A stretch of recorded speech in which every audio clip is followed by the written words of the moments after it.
With Mr. Review, we spring into action with breaking reviews. Hello, friends, it's Mr. Review, and we've been looking at the presidency, the chief executive, the executive branch, enforcing the laws. We've looked really at how powerful our president has become. The Constitution created a relatively weak president, but that president has become quite strong. Should we be surprised? Well, look at Federalist 70 as a little bit of a hint. Federalist 70, remember the Federalist Papers, those essays that were written back in the 1780s to advocate for a new, stronger Constitution? And Alexander Hamilton, would make a wonderful musical.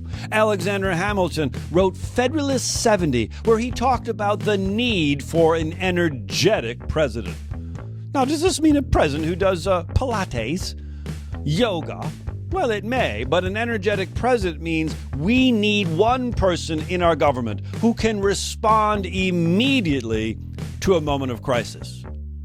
We can't afford to wait for Congress deliberating, for Congress politicking, for the courts to hear arguments and then to decide, and then to argue about that decision, and then it's going to take a long time.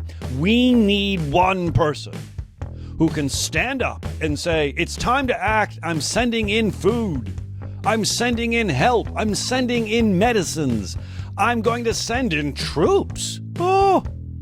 We need an energetic president. And it was foreshadowed in Federalist 70 that energetic power would make our president extremely powerful, especially if they call emergencies and crises quite a bit.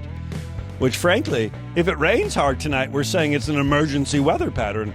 It sounds to me like we've declared just about everything an emergency or crisis, which means the president has grown incredibly powerful.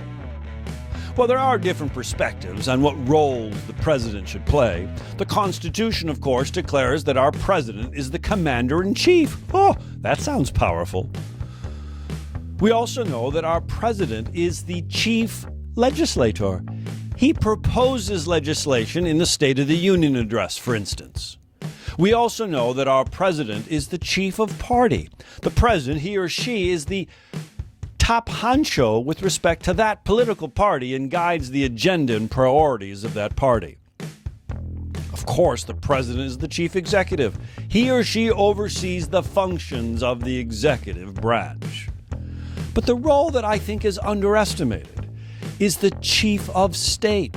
We have no king here, but who personifies the United States? Who welcomes in the champions to say congratulations? Who stands up in front of the microphone and assures us that everything will be okay? Who is the person that represents the United States at important functions? The President of the United States.